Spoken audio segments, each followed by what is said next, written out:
Okay, we're ready for action in our 18th program of Link Online. Barry Bellot, your host, good to be with you again. Today we're recording, that's the 27th, Friday the 27th of April 2018. And another great program lined up for you. As you know, we're looking at the important issues, mostly to do with Dominica, sometimes in other countries, and some comment on and perspective on these particular news items and issues. So we're going to be looking again at housing relief. I say again because it has come up before what's being done by the government. Still a lot of tarpaulins everywhere, still a lot of people concerned about they need brand new housing. Fixing the roof would help the condition and so on. And hurricane season is almost coming up again. Within less than 2 months. So we've got to tackle some of the issues there. Our second major emphasis this morning will be looking at an issue that has dominated a lot of the talk shows this week, an incident where a child was burnt. Was it maliciously? Talk about that. Another perennial issue, electoral reform. There was a big consultation this week. We'll talk about that. Then we'll also go back a little bit and review something we started talking about a few weeks ago, our local banks and how they're doing, and of course the National Bank of Dominica, which is due to have an important AGM within a couple of weeks, or within 3 weeks really. Okay, and if time permits, we'll have a little chat about politics and corruption, and some personal experiences, some personal insights on the matter, but that's if time permits. If time permits, we will also talk a little bit about the need to get back a focus on discipline at all levels, but especially where young people are concerned. These are the crucial stages of development. Discipline has to be installed. Now, I can also say that this program, like the last one, will be commercial free. No breaks for sponsorship. Not only because we don't have any, we do have some lined up, but from next program we'll have these. But we're going to start though with some music. Now, interestingly, I've not always had music on every program, but I'm going to take a lead from no one other than the Honorable Lennox Linton. Before he was an active politician and leader of his party, the UWP, he used to have a regular Sunday talk show. And it was controversial from the beginning. Lennox always is, but he always had very good music on the show. And one of the reasons I like listening to the show was for the music.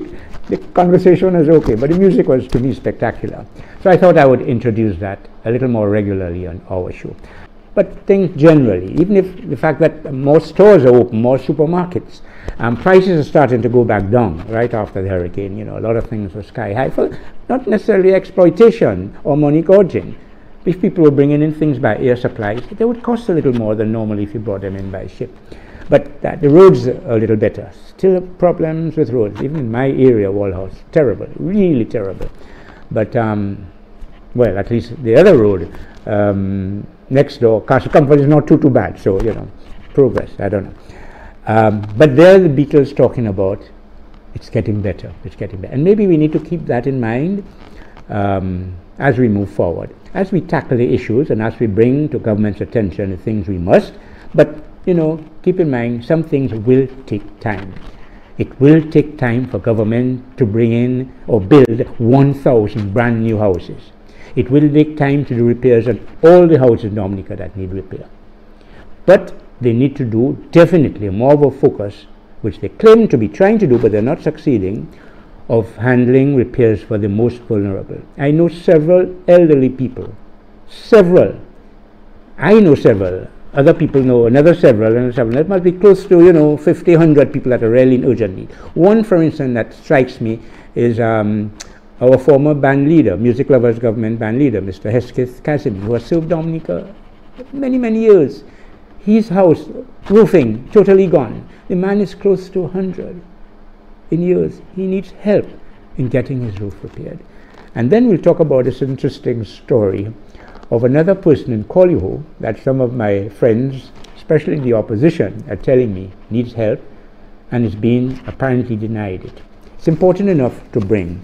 Now, it was amusing because last evening on the UWP show, they have their formal program, party program on a Thursday evening, and their PRO was talking, and the first thing he spoke about was he wanted to bring Parry Bellot's attention to something. So I was listening, as I do listen to a lot of opposition things. I like to know what's happening. I listen to government things too. And he said because there was some individual in Collyho, he may have mentioned his name, who was elderly in his 80s, late 80s, and needed drastic repairs on his house. He had written the President, the Prime Minister, the Minister for housing and so on, the representative, the parliamentary area. No response except from the President, who told him that he had passed on information he provided to the Permanent Secretary in Housing, had spoken to the person, and maybe he should follow up there. But he said, since then, nothing has happened. And he really wanted to know if it's because he, that is the PRO for the UWP, had brought it to the attention of authorities. Was that why it was denied? And he dared me to call. Well, I tried to call, but I couldn't get on, and I suspect that UWP blocks my name from when I try to call in sometimes. But Mr. Nicholas George, I don't have your cell number, but you were good enough to make some kind remarks about me, which I appreciated. And please, get in touch with me, and together we'll try and resolve that. Because yes, all of us are Dominicans, all of us, especially the most vulnerable of us, need help by the people in power, no matter what party they come from. The point, though, I wanted to stress was that this housing thing, like relief, hasn't gone as well as it should. Now, those who are very political, right, and you know, a lot of Dominicans are very political, they right away blame the government, they blame politics, they blame discrimination, and they blame all this kind of thing. And maybe in some instances, there's some truth to that. But quite frankly, I believe the bigger problem is the efficacy, how well in government we are planning to do those things and in fact implementing them. Does anybody in housing have a list for the week? These are the priority areas. And do they check, and did we get the recommended list from this constituency or that other constituency, and so on? And go through the names, go through the age groups, and double check here, these are genuine people that need help. Let's make sure by the weekend, in the course of the week, we have reached them. You know, when they were giving out the relief supplies, there was a lot of complaints that a lot of people were not getting. Again, it was being ascribed to politics. Only the Labour Party people are getting, and so on. I know from my own experience in that Wall House where I live, there were a lot of other people in the area who were not getting. Some really needed it. Elderly people whose sons and daughters may have been away at the time of Maria, haven't come back yet, who used to do a lot of the messages for their parents, their elderly parents. They were not there. So they couldn't come to collect stuff. There should have been some kind of listing of the area, the houses, working with the village councils, the groups, and so on, and verifying certain things. Have these people been served? They didn't come last week. Why didn't they come? And things like that. That wasn't done. We got, of course, nice reports. It's expanding. We're reaching more people in deliveries. We may have been reaching more people. But were they reaching those most vulnerable, these critical people to be served with the relief supplies? Now, quite frankly, I know the Prime Minister means well. I really, genuinely do. But, you know, sometimes the party hacks, the key supporters, break the rules. We don't care. We should care. Not only that, I ask myself, if we're hit by another big hurricane, is the relief distribution going to be any better than it was this year? I'm not convinced that it will be. I'm not satisfied. No, I'm not in the inner sanctums of the government apparatus. But in my dealings with those that I am, you know, I'm not impressed. We really need to do better in terms of how we organize the government services. And that is why, by the way, was the basis long ago for government coming up with this public support system, where the Prime Minister himself could deal with matters very urgently, very quickly, compared to the normal welfare services. Incidentally, I spoke earlier of Mr. Nicholas George, the PRO for the UWP, talking about he had not been gotten a reply from any of these government people. And I would have told him, if I was able to get on the telephone line and got through, that, you know, government people are, you know, inundated with a lot of requests for all kinds of things. Now the guy comes to work, whether it's the Minister for Housing or so on, and there are 10 or 20 or 40 people who have tried to call him, sent letters and whatnot. So he's going through, oh yeah, this person more. And then he comes across the name Nicholas George, UWP. That's the fellow that just cursing up the Prime Minister, and he puts it aside. Because on the same program, Nicholas George was repeating a statement that the UWP love to keep repeating. That is absolutely not true. They claim that the Prime Minister was saying that nothing, no constitution, no law can stop him doing what he wants. The Prime Minister never said any such thing. What he did say some years ago on the eve of an election, when people were objecting to him being a candidate, they thought he had connections with another country and may not therefore have been eligible and so on. And he was telling them that, in a way, according to the rules as you read in the Constitution, and according to the law as you do electoral, he cannot really be stopped. You may have something in your head that think, oh, he should be stopped, but not according to the rules. They interpreted at the beginning to say that he said nothing can stop him being put up as a candidate. Then they made it even worse and said he's now saying, and they sometimes say, but the Prime Minister, he never responded to that, so maybe it was true. The Prime Minister cannot respond to every little criticism. And sometimes, even if it's a major criticism, when he responds, they will then reinterpret what he has said and misinterpret it, and it just goes on and on. PM presumably has said he's not going to comment on that. Serious people, intelligent people know that statement is not true. And UWP can repeat it how many times they want, they know it is not true, as a lot of the things that they say. The problem is that when they keep repeating these outrageous lies, if I may use that word, it doesn't help them be accessible and the other side to be willing to work with them, because, you know, you're making enemies. How can you work with people who are always saying things that they cannot prove, that are not true? They're just innuendos and so on. Not that the government mustn't still try to work with the opposition. That's what Parliament is there for, and I keep saying there must be regular parliamentary sessions. But if the Prime Minister decides after Erica he's going to invite the opposition to work with him and so on, give them certain powers and whatnot, and that barely lasts 2 months because a lot of infighting and the thing got off. He said, no, these kind of people are really not interested in working together. You think he's going to try it again after Maria? He considers it a waste of time. And on that matter, I probably would support his position. Okay, because the opposition have not realized, really, as the latest guy to abandon them, the non-honorable Mr. Joseph Isaac, now a minister, he said that they're not willing to accept that things have changed since Maria and there must be a different focus of the party. We have to take a more accommodative role with the elected government. That is there whether you like it or not. They were elected as the executive arm for the country. You know, so if, you know, so Mr. George, tell your people, you know, try and be a little nicer in their criticism. They have the right to criticize the government, but, you know, keep it within. And I know some of your political people are even more extreme in their support for the opposition and their venom for the government. But, you know, we have to try and bring down the rhetoric. But as I said, Mr. George, I will certainly work with you. Give me a call and we will try and get something going there.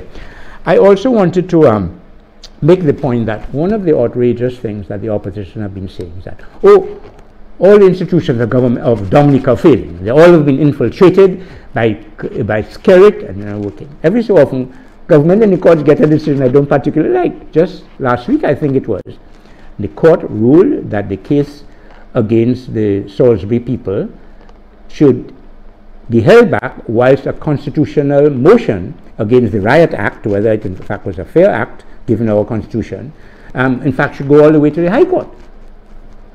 You know, one of the government's lawyers was not entirely happy with that. I think he said they're going to appeal the petition. But it shows that the court now and then will give a decision against the government. What does that mean? It means that our courts are in fact free. They are in fact free. But, you know, this constant story that our institutions, our churches, our courts, our semi-government statutory corporation and are all influenced, you know, corruptly by the government. We have to stop saying that message. One of the big things also they've been saying is that the international agencies are losing confidence in the government. there was one guy, and he was so obnoxious in his statement. I'll mention his name. That was Dr. Thompson Fountain, who, quite frankly, I thought was going to be kept busy in South Sudan. I don't know if he's been fired or whether his contract has not been renewed, like what I believe happened with the IMF before. He seems to have spent a lot of time in Dominica. But there he was saying, oh, they all have lost confidence in government and so on, kept repeating that in all kinds of ways. That same week, the World Bank was saying, well, they're giving more money to the government and expanded certain programs for the government. Is that an agency that is losing trust in the government? You know, so again, intelligent people, fair-minded people, people who read and know what's going on, know a lot of the stories UWP concocts are in fact not true. And unless they change that style, you know, the prospects for the next election are not going to be so good. So much for that, because we really have a lot to cover. Next big item, the child who was burnt. Now that was a big story this week, and in fairness to the talk shows, I'm not a big fan of the talk shows, although I listen to them. I find, you know, the political rhetoric on both sides is too much.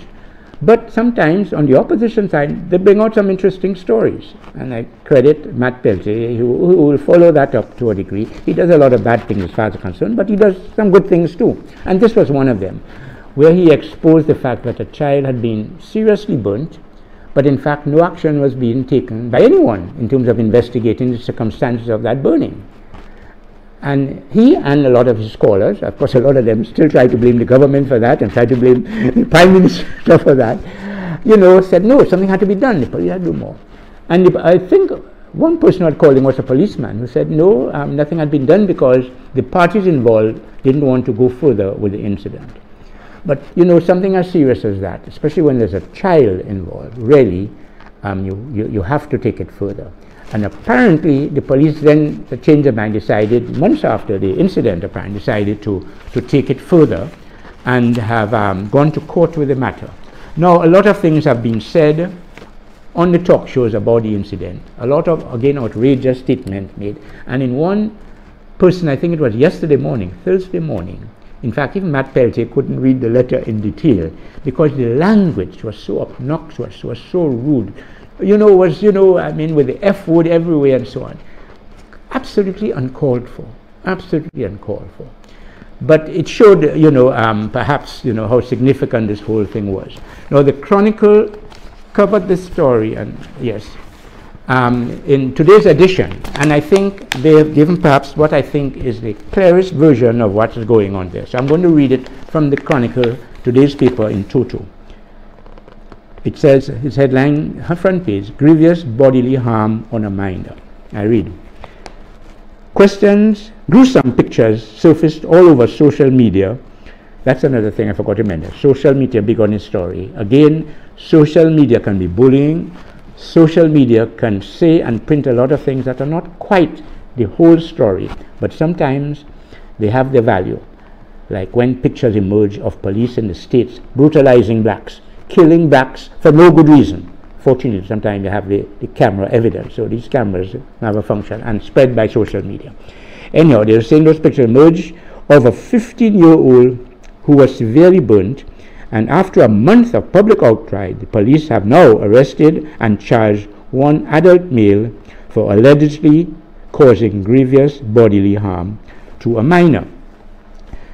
Karina Eugene of Bells, residing in Massac, was brought before the court on April 26th. That would have been Thursday, so that's hot off the press, yesterday, where the charge of GBH, grievous bodily harm, was read to her.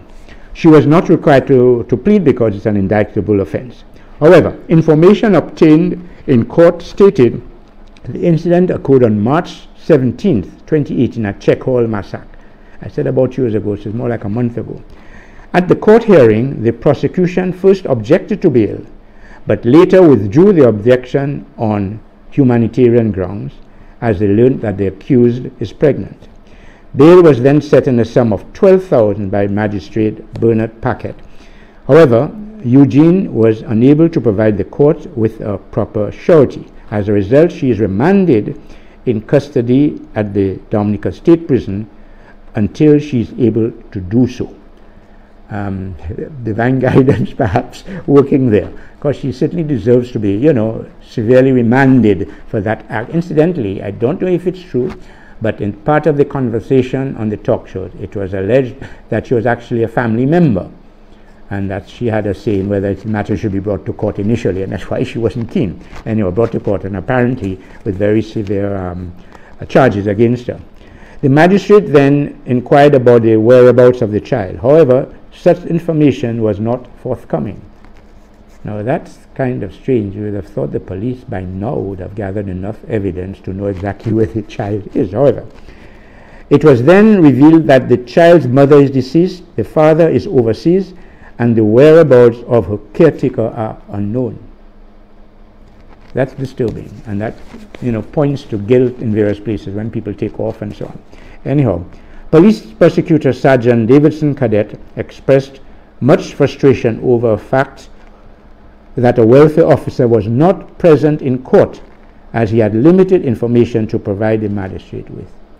Again, that's hard to understand. The welfare department didn't see the importance of that case to make sure at least one officer was there in court, and the police are relying on that welfare officer. That's what I pointed earlier. Some of our departments in government are not working as they should. Incidentally, that might include some of our nurses, by the way. We'll get on to that. A preliminary inquiry is to be held on September 6, 2018. Now that seems very far from now. However, at the Roseau Magistrate Court to determine if there is enough evidence for the accused to be tried on the charge at the High Court. Eugene was represented by Attorney at Law Julian Prevost.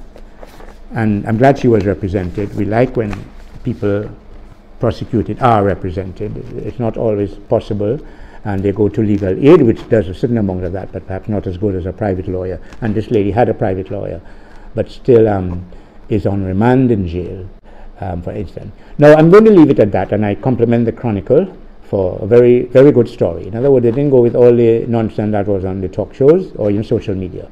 These are the facts as presented in court.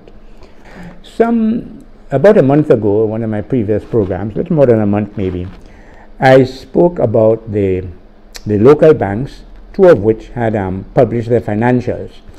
And I read out some of the interesting financials as reported in print in the local papers. And the bottom line was actually both banks had lost money. By that time, it had occurred to me I should have done more research, because the figure for one bank in terms of their loss was quite huge, and I wondered whether that covered other banks. As you know, our banks, well, the two banks I'll mention, the Royal Bank and the First Caribbean, both of them, are well represented in the OECS. I didn't know if this was a combined financial statement or whether just for Dominica. I should have found that out before. I didn't. I apologize. So in the last couple of weeks, 3 weeks, I got that, and the information is that the figures were for local transactions. So Royal Bank had reported a loss of some $4 million.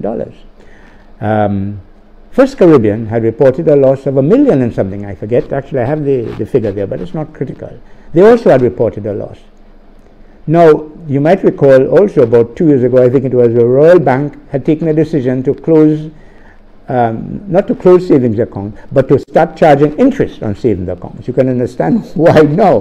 They were desperate to try and get their earnings up, and they figured the only way they can maybe do that is, to start charging on savings accounts, especially those that were considered semi-dormant. In other words, people may use them once a year, twice a year, but it's not worth the transactions involved and the monitoring and so on.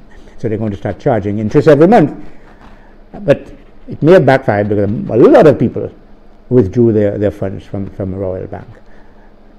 Somebody in Royal Bank told me they didn't mind, because really it was costing them a lot more to operate these savings accounts. So maybe both sides ended up a little happier after that. But the bottom line, they lost $4 million. So some of us who like to figure these banks are exploiting us, they're making millions of dollars on our back. That's really not the truth. The banks are struggling like a lot of other people.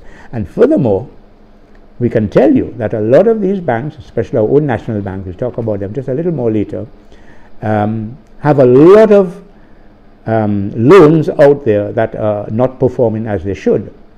In fact, in the case of the National Bank, their last annual reports, puts the figure at about 3/4 of their loans. And that was before Maria, that are not performing. In other words, delinquent. People are either not paying at all or not paying as much or as regular as they should. And that's, of course, a problem for the banks. I know they're trying to take action on that, and the Eastern Caribbean Central Bank, that now has a lot of power to oversee all our banks. Not so much now the government, but the ECCB, and they are taking some serious measures on that.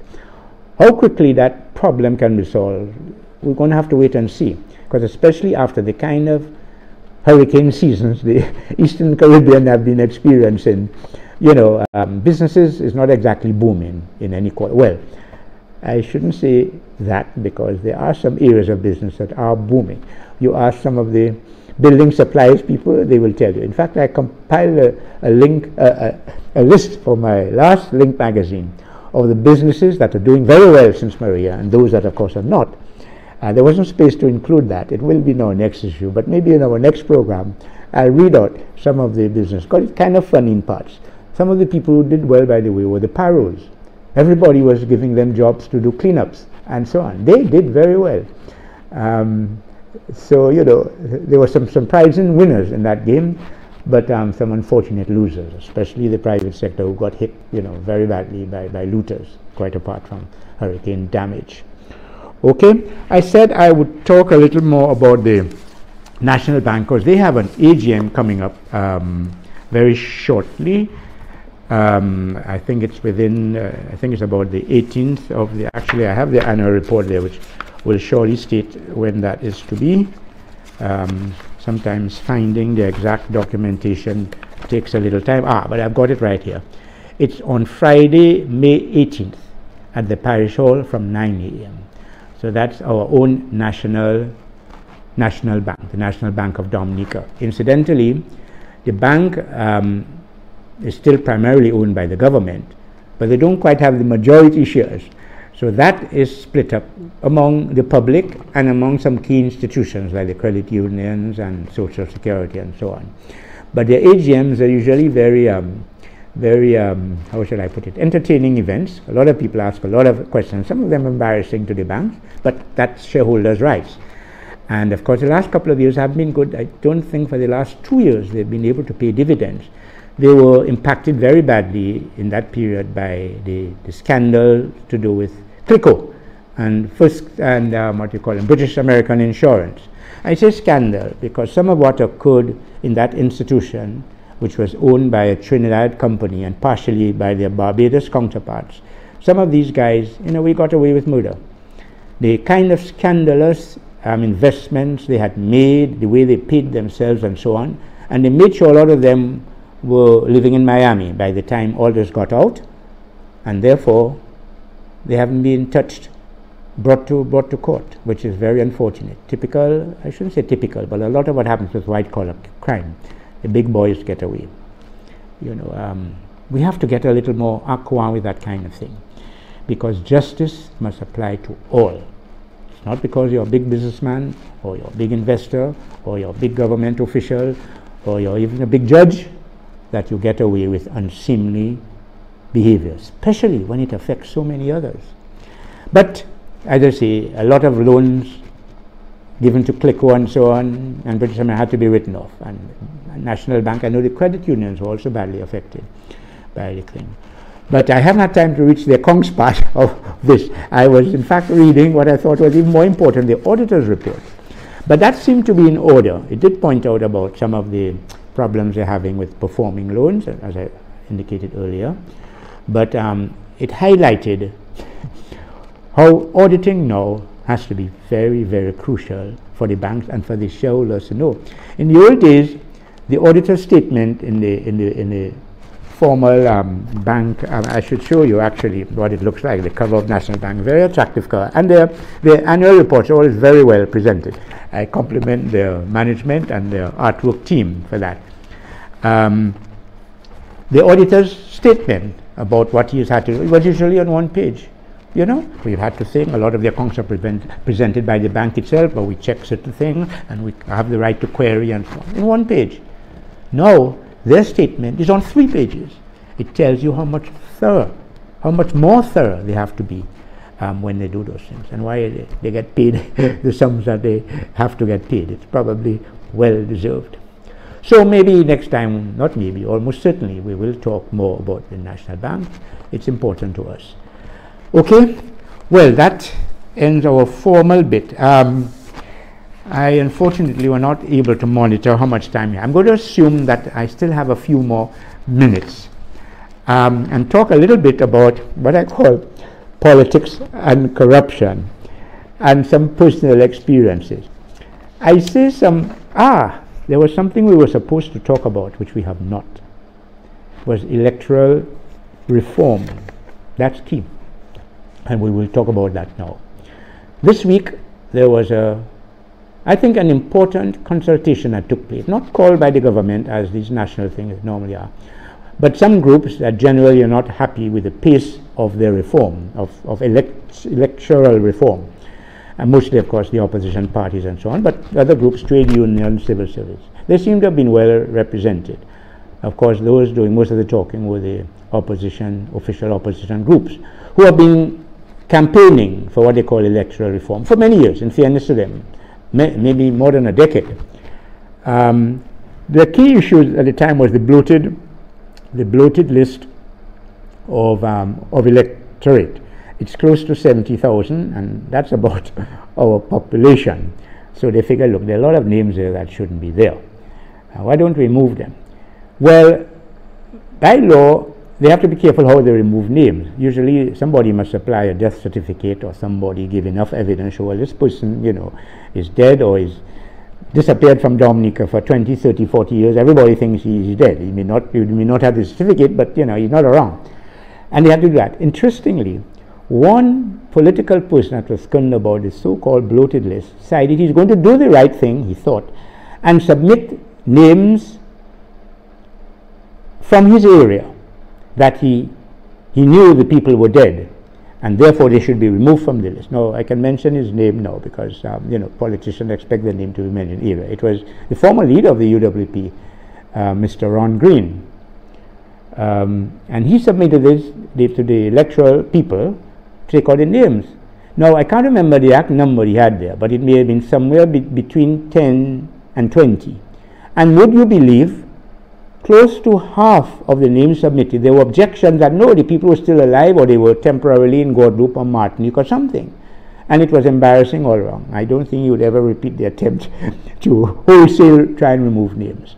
So, there are risks in removing names, because it's better to have names of people who are dead, because they just won't show up, and you have ways of monitoring who's coming, lots of ways, as opposed to removing the name, and when they come to vote, there's a problem that they're not on the list. And again, the government people have often used that explanation. A lot of it also is a lot of people who are away. Now, under the law, up to 5 years, you have up to 5 years to visit at least once. And if you haven't visited, then strictly speaking, you should be removed.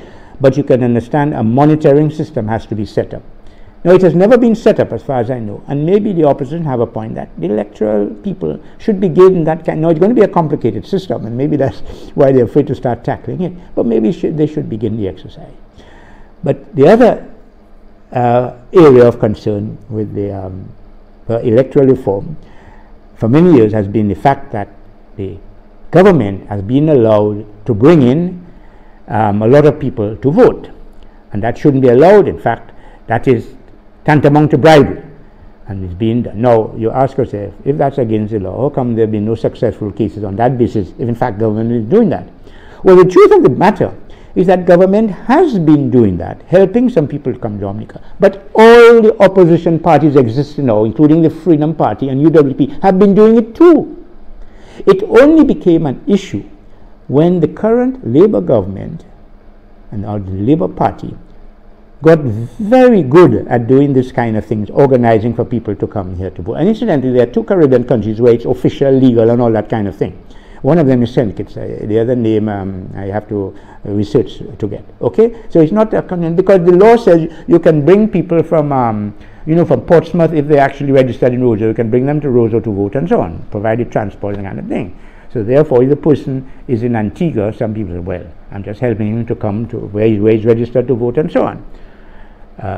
But as I say, the Labour Party has done very well in that and far outclassed the others, and therefore they make it an issue. Now, you know, that's the point that they have to recognize and admit. It is true, some people will say, hey, it's not because these 3 or 4 people have been doing something wrong that therefore we must accept the others continuing to do it wrong. The thing is that if it's been a practice and a custom, then you cannot just decide all of a sudden it's completely immoral, completely wrong to do, and expect the government to just go along with that. You have to make a case why maybe we should insist that that should be the rule and maybe define it a little more.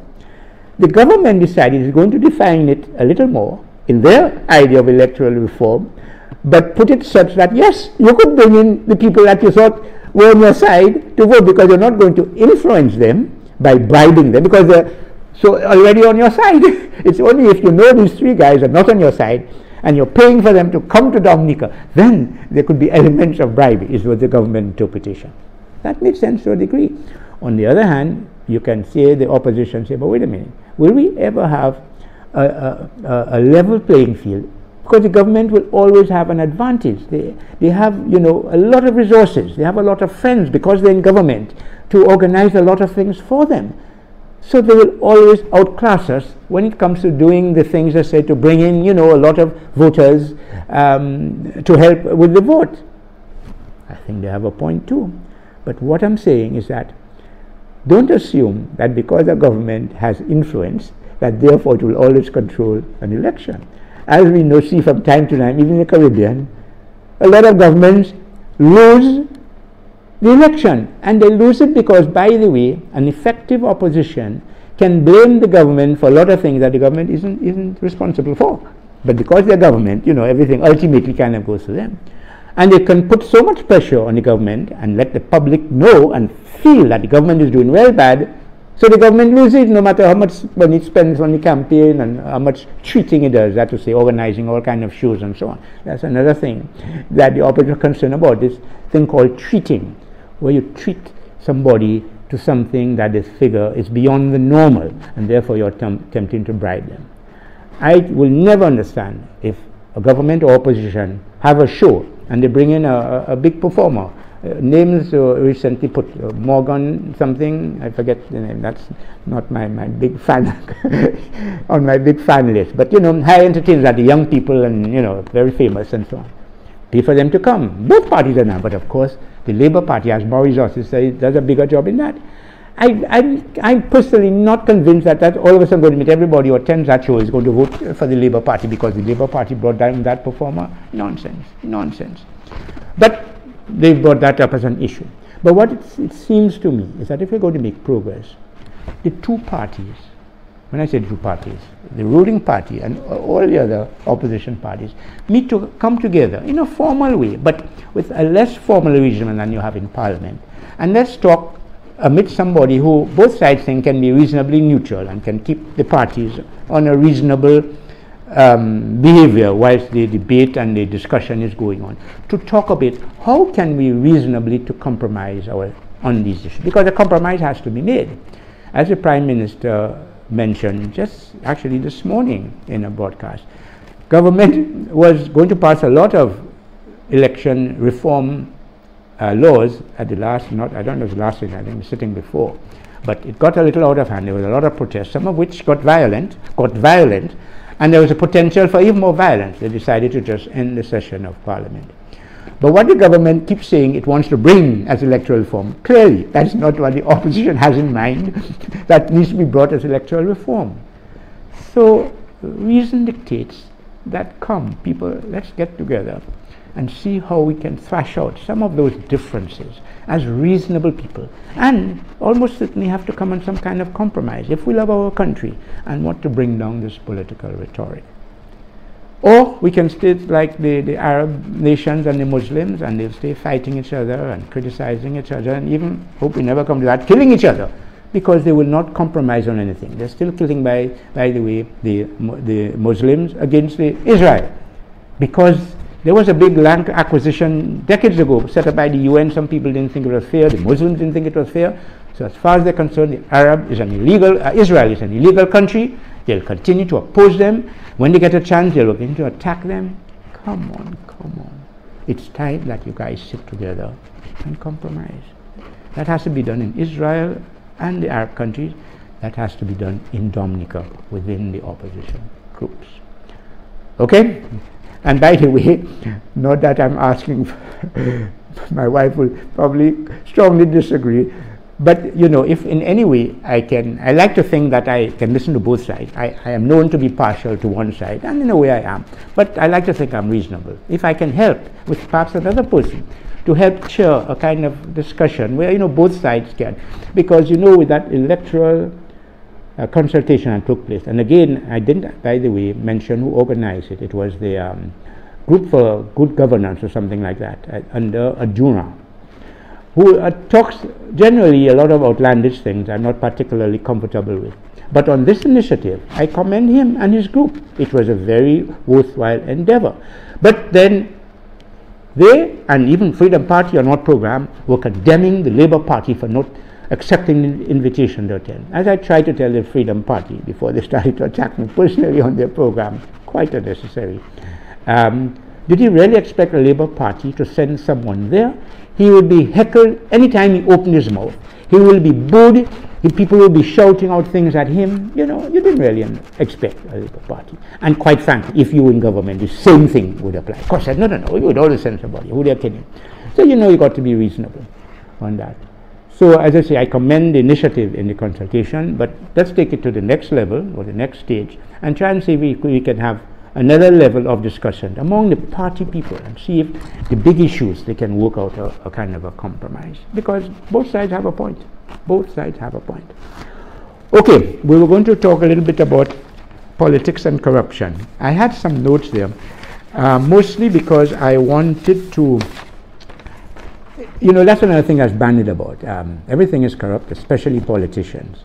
Well, and they say lawyers too, but lawyers are in a special class, so are politicians, by the way. But you know, there's so much things bandied about this present government, how they are excessive, they're greedy, everything is corrupt, and they do anything to be re-elected. And I tell myself, doesn't UWP willing to do anything to be elected? And when they're in government, wouldn't they do almost anything to stay in power? All the parties act the same way. So, you know, maybe the truth will come out somewhere about both sides. Well, as far as I'm concerned, when the UWP makes allegations of corruption against Labour, I can show them and prove to them where their past activities in and out of government have been equally corrupt. No, I say equally versus the allegations of this present government. But even if the present government was guilty of what they're saying, UWP are even more guilty in government and out of government. A lot of their corruption issues have ended up in court, you know. So when you have to vote, even if you have doubts about the credibility of this government where corruption and greed is concerned, you would think twice about electing the present UWP. I tell them to keep that in mind. But I also, in fairness and honesty, say, Alan Stanford, remember he was the billionaire who operated in Antigua, owned airlines and hotel restaurants and cricket playing fields and so on. Billionaire. Yet was later arrested for a Ponzi scheme, $80 million. Absolutely legal, and he knew that and so on. Took me by surprise. Bill Cosby, someone I admired for years and years and years, respected him. Now it's been proven, and I, you know, began to accept that as true long before the trial that ended yesterday. What he was doing in terms of literally raping women, drugging them so they don't even know what was happening. I mean, my respect for this guy. But point I'm making, I would never have suspected him. So, you know, we got to keep that in mind about anybody. But, you know, before we condemn people, let's get real evidence. Okay. But I wanted to say something about Rosie Douglas, not Rosie Skerritt, Rosie Douglas. Because of all the politicians I've known, and I'm old enough to have known all of them since independence, dealt with all of them, and worked for a lot of them, including Edison James, in a minor way. I won't do details of that. And I talk with all of them, except the present UWP leader. He won't have anything to do with me. But I worked with, as I say, all of them in the capacity as prime ministers. Rosie Douglas, to my mind, was absolutely the most honest in the whole bunch. The one who was not concerned about making any money for himself. And you know, that resounded once. I remember seeing on TV, he was prime minister then, government, and he was going to make a trip, an official visit. And they were showing him leaving, saying goodbye to his mother in Portsmouth, and the TV camera was carrying that. And there is his mother saying goodbye and so on, take care of it. Oh, and by the way, she puts her hand in her pocket and she takes a $50 note. Look, hold that. You know you're always running out of money and this kind of thing. Yeah? So keep that, you know, for emergencies and so on. And I said, well, she really knows her son. Because Rosie was the kind of person, literally, the last $50 in his pocket and somebody came begging or whatever, he tried to break it at least to give them a $5 or $10 or whatever. He was that kind of person. He's always giving out whatever money he had. You never thought he came from a very wealthy family. But he was that kind of person. Now, at the same time, that's a great attribute on his case. But he will tell you that straight. He was not the kind of person I felt would make a good prime minister. Am I saying that prime ministers must be greedy and so on? I'm not saying that. But I'm saying that you want a man of the world to be prime minister, who knows how to get opportunities, how to move and whatever. Rosie was not kind of person. Rosie was a nice guy. Rosie was a motivator and an inspirator on his myriad of causes, but mostly to do with black pride and so on, and black freedom all over the world. And maybe there was a need for that. But, you know, as a prime minister, quite frankly, he didn't cut it. He still remained my friend, but I was never impressed. But, so it tells you a little something of who makes a good leader. Well, I think. And I'm trying to tell you, and there was one person in, the cadets guy in Peter Wickham in Barbados, who once said he knows a lot of people who don't mind businessmen as politicians, but certainly don't want a priest to be a politician. And he knew what he was talking about. You know, a businessman, a lot of people have skeptical about their integrity and honesty and how they price their goods and so on. But at least sometimes they make better businessmen. They know how to do a good deal for themselves and for the country. A priest, you know, will be preaching peace everywhere and so on, but will he do much for development? I'm not sure. In fact, I'm pretty sure it won't. That's why priests are not often political leaders or governmental leaders. So, you know, we have to weigh those things when we decide who will make a better leader for our country. And by the way, as I end there, check the link that's out. We've started our rollout of 40 names of people we think have served the country well. Not politicians, we've left them out in a special category. There's a special competition for who you think was our best prime minister. But we're highlighting, you know, people who have done well in industry, in commerce, in small business, in sports, in community work, and this kind of thing. All these were builders of Dominica, you know, the last 40 years of our independence. So I highlighted them. Pick up your copy. You'll get one at Jay's supermarket. Okay, that's it for our 18th, or is it 19th, program put on so well by CBN4. We thank them. We thank particularly our producer, Alex Toussaint Jr., and your host, Parry Ballot, there for telling you goodbye.